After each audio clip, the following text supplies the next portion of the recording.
कहानी की शुरुआत में एक वैन गैस स्टेशन पर गैस डलवाने के लिए रुकती है। दरअसल ये पुलिस की वैन है जिसमें बहुत सारे कैदी हैं और अब इन सब कैदियों को फ्रेश होने की अनुमति दी जाती है। पर जब सब कैदी वापस आते हैं तो पुलिस ऑफिसर देखता है कि कैदी नंबर 0864 जिसका नाम क्रेवन है वो वैन में वापस नहीं आया और जब वो वॉशरूम के पास जाता है तो क्रेवन वहीं पर खड़ा होता है। इसके बाद सभी कैदियों को जेल में लाया जाता है। अगली सुबह क्रेवन जब एक्सरसाइज कर रहा होता है तो यहाँ के जो पुराने कैदी हैं जो कि बहुत ही खतरनाक हैं वो उस पर हमला करने के लिए उसके पास आते हैं, पर क्रेवन उन्हें बहुत बुरी तरह से मारता है। जिसके बाद क्रेवन को जेल के हेड सिमोन के पास ले जाया जाता है जो उससे कहता है कि तुम्हें यहाँ पर रहना है तो डिसिप्लिन से रहना होगा, मेरी बातों को मानना होगा। क्रेवन देखता है कि वहाँ पर शेर की खाल को बिछाया गया है। क्रेवन कहता है कि इस तरह से जानवरों को नहीं मारना चाहिए, और सिमोन पहले से उस पर बहुत गुस्सा होता है, इसीलिए वो क्रेवन पर हमला करता है। पर क्रेवन कोई आम इंसान नहीं है, उसके पास सुपर नेचुरल पावर्स हैं। वो सिमोन को मारकर एक जानवर की तरह दीवारों के ऊपर चढ़ता हुआ जेल की दीवार को कूदता हुआ बाहर निकल जाता है। हालांकि उस पर गोलियां भी चलाई जाती है लेकिन वो इतना फुर्तीला होता है कि उसे गोली छू भी नहीं पाती। जेल के बाहर पहले से उसका एक साथी प्लेन से उसका इंतजार कर रहा था और अब क्रेवन को लेकर वो वहां से निकल जाता है। दरअसल क्रेवन कोई कैदी नहीं था बल्कि वो जानबूझकर एक कैदी के बदले इस जेल में आया था ताकि साइमन को मार सके। उसने अपना काम पूरा कर दिया और अब कहानी यहाँ से जाती है फ्लैशबैक में, यानी 16 साल पीछे, जहाँ पर क्रेवन अपने छोटे भाई के साथ होता है। इन दोनों को स्कूल से इनके डैड लेने के लिए आते हैं और आज वो इन दोनों को लंदन से न्यूयॉर्क ले जा रहे हैं। रास्ते में वो इन दोनों को बताते हैं कि तुम्हारी मॉम अब इस दुनिया में नहीं रही, उनकी दिमागी हालत बहुत वक्त से ठीक नहीं थी, उन्होंने खुद अपनी ज़िंदगी का खात्मा कर दिया।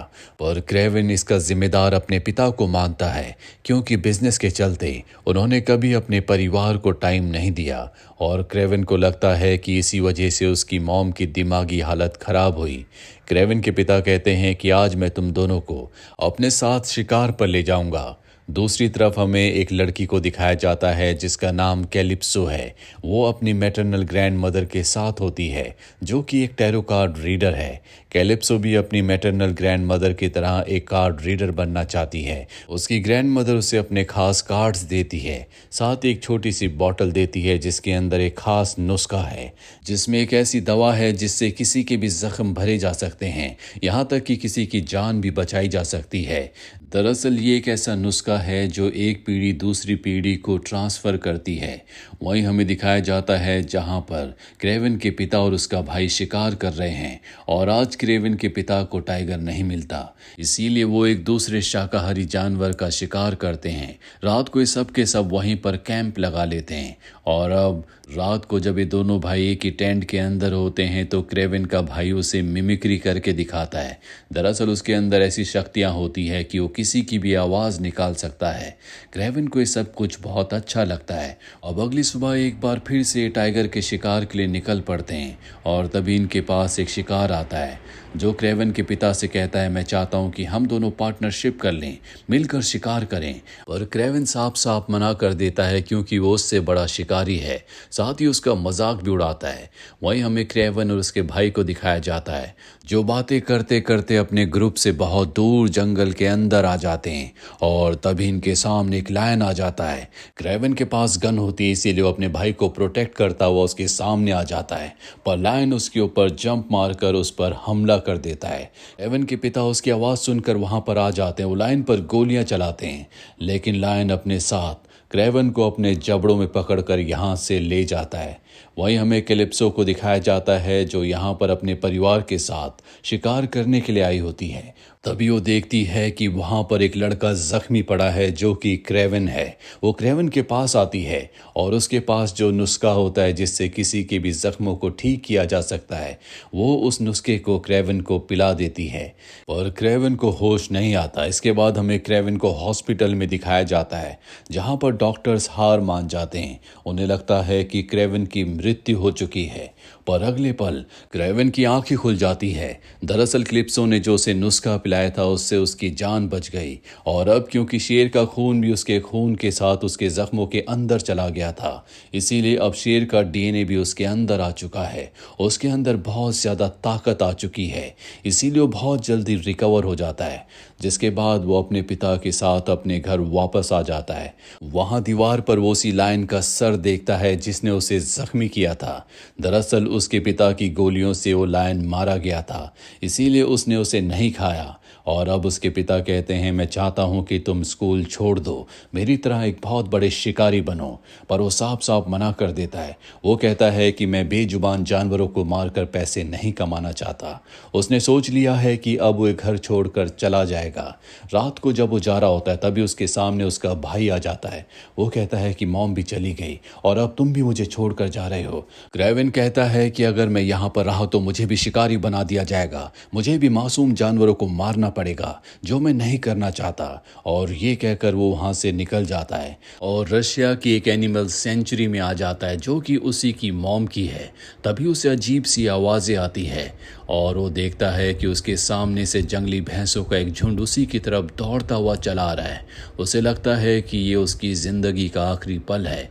वो अपना सर छुपाकर आंखें बंद कर लेता है, पर उसके आसपास से सभी जंगली भैंसें निकल जाती है। और जब वो सर उठाकर देखता है तो एक जंगली भैंस ने उसे प्रोटेक्ट किया होता है।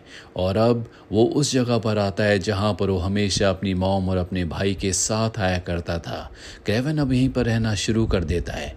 क्रेवन को धीरे धीरे पता चलता है कि अब उसके अंदर बहुत सी शक्तियाँ आ चुकी है और ये इसीलिए हुआ है क्योंकि लायन का डीएनए उसके शरीर में आ चुका है। और एक दिन जब उसे बहुत ज़्यादा भूख लगती है तो वो एक हिरन का शिकार करता है। और यहाँ पर हम क्रेवन की शक्तियाँ देखते हैं। वो एक लायन की तरह भाग रहा होता है। वो बहुत ऊंची ऊंची जंप कर रहा होता है जो कोई आम इंसान नहीं कर सकता। अब वो अपनी इस नई ताकत को अपनी ज़िंदगी को समझ रहा होता है। एक दिन उसे गोली चलने की आवाज़ आती है। वो जल्दी से पेड़ के ऊपर चढ़ जाता है जहाँ से बहुत दूर दो शिकारी होते हैं, पर उसकी आंखें अब बहुत तेज़ है। वो उन दोनों शिकारियों को देख लेता है जो जंगली जानवरों को मार रहे होते हैं।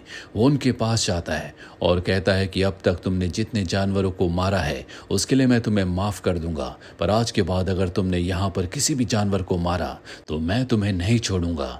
वो शिकारी इसे मजाक समझते हैं और इस पर गोली चलाने की कोशिश करते हैं, लेकिन क्रेवन बहुत ज़्यादा फुर्तीला है।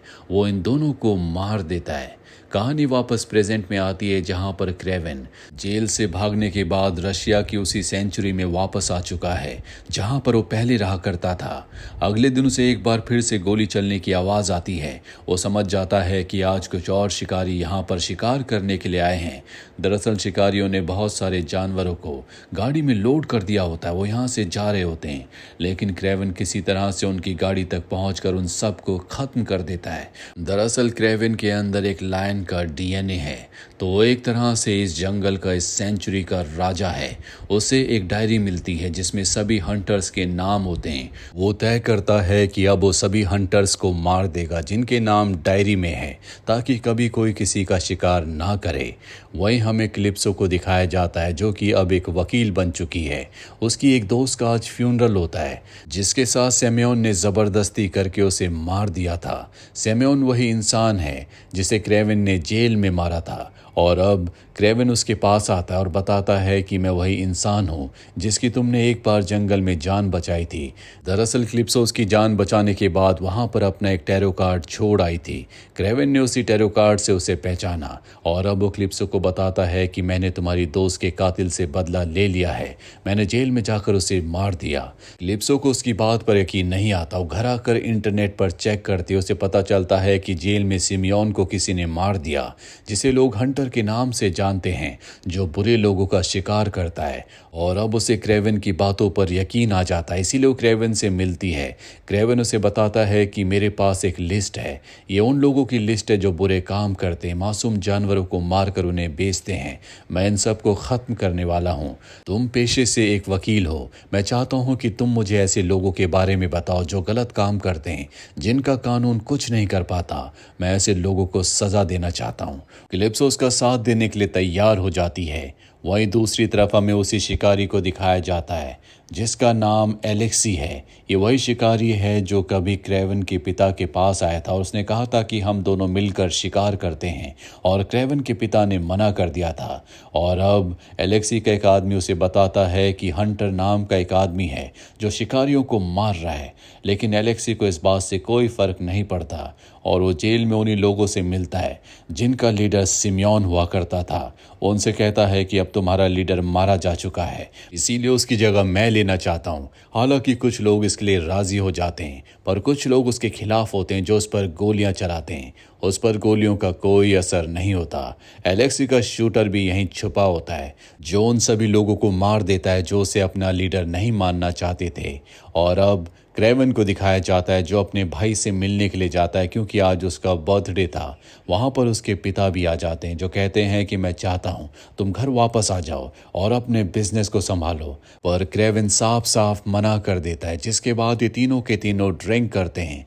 अगली सुबह जब अपने भाई के कमरे में क्रेवन जाता है तो देखता है कि वहाँ पर उसका भाई नहीं है। बेडशीट पर खून के निशान होते हैं।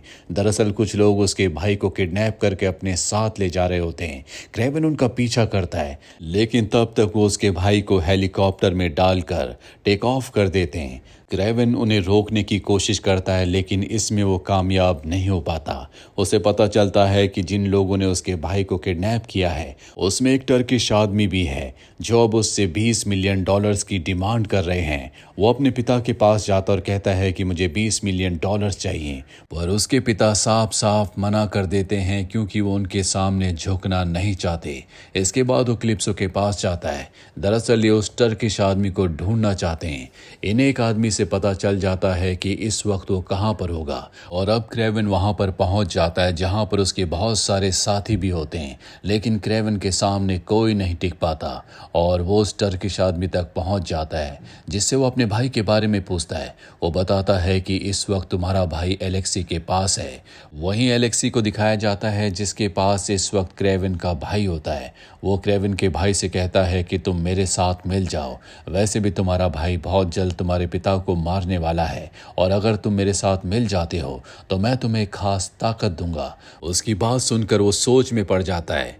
वहीं हमें क्रेवन को दिखाया जाता है जो क्लिप्सो को लेकर अपनी जगह पर आता है जहां वो पिछले 16 सालों से रहता है। उसने यहाँ बहुत अलग अलग हथियार बनाए होते हैं और अब वो किसी भी तरह से एलेक्सी को मारना चाहता है, पर तभी यहाँ पर एलेक्सी के लोग उसे मारने के लिए पहुंच जाते हैं। दरअसल उसके छोटे भाई ने उसका पता एलेक्सी को बता दिया था, जिस वजह से अब बहुत सारे लोग उसे मारने के लिए यहाँ पर पहुंच चुके हैं। लेकिन क्रेवन की मदद यहाँ जंगल के जानवर भी करते हैं क्योंकि सब उसे अपना राजा मानते हैं। पर यहाँ पर एक ऐसा आदमी भी होता है जो किसी को भी हिप्नोटाइज कर सकता है। वो क्रेवन को हिप्नोटाइज कर देता है, पर इससे पहले कि वो उसे अपने साथ ले जाता क्लिप्सो उस आदमी को मार देती है, जिसके बाद क्रेवन होश में आ जाता है। वहीं एलेक्सी को दिखाया जाता है जो अपने लोगों के साथ अब इसी सेंचुरी में आ रहा होता है क्योंकि उसे विश्वास है कि अब तक क्रेवन मारा जा चुका होगा। पर तभी वो देखता है कि जानवरों का एक बहुत बड़ा झुंड उसकी तरफ उस पर हमला करने के लिए आ रहा है। अपनी जान बचाने के लिए वो अपना रूप बदलकर एक राइनो में बदल जाता है। दरअसल उसके अंदर भी राइनो की ताकत है जिसकी खाल इतनी मजबूत होती है कि कोई भी हथियार उसे भेद नहीं सकता। पर अब यहाँ पर क्रेवन भी आ चुका है। वो इस पर हमला करता है लेकिन उसके सारे हमले बेकार हो जाते हैं।